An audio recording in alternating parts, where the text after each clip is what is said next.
নমস্কার, আমি বিকাশ বিশ্বাস।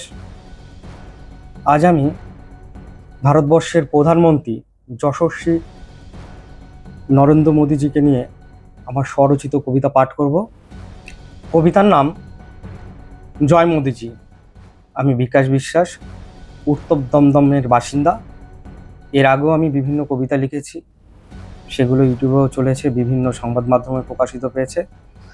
আজ আমার স্বরচিত কবিতা জয় মোদীজি আপনাদের পাঠ করে শোনাচ্ছি। ভারত মাতার ২০ সন্তান নরেন্দ্র দামোদর দাস মোদী, প্রণাম জানাই চরণ তলে, প্রার্থনা অটুট থাকুক গদি। মাগো তোমার ২০ সন্তানের কথা লিখছি আমি আজ, সকল কিছুর দায়িত্বেই মোদী মহারাজ। উন্নয়নের জোয়ারে ভারত আজ শীর্ষে, মোদী মোদী রব আজ সারা বিশ্বে। জ্ঞানীগুণী সুহৃদয় ব্যবহারিতেই পাই, শ্রদ্ধা ভক্তি লেগে আছে অহংকার যে নাই।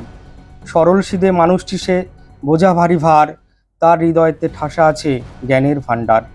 সদ্বুদ্ধি মোদীজি দেন সকলকে, অসত্যার পদতলে থাকে অশ্রু ঝরাতে। রামকৃষ্ণদেব মা সারদা দেশাত্মবোধের কথা, রামায়ণ ও গীতা মজিদির জানা আছে যথা।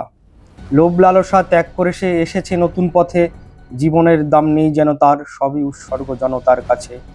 মোদিজি তোমার ভাবধারাতেই চলতে পারি যেন মোরা, তবেই তো নতুন করে বাজবে মোদের এই ধরা।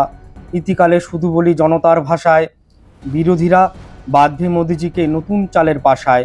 চারিদিকে আধার নেই কোথাও আলো, মোদিজির সাথে হাত বাড়িয়ে নব আলো জালো। কৌরবদের তাণ্ডব নাশে কৃষ্ণ হয়েছিল আগত, নব কুরুক্ষেত্রের যুদ্ধ নাশে মোদিজিকে স্বাগত স্বাগত স্বাগত। নমস্কার।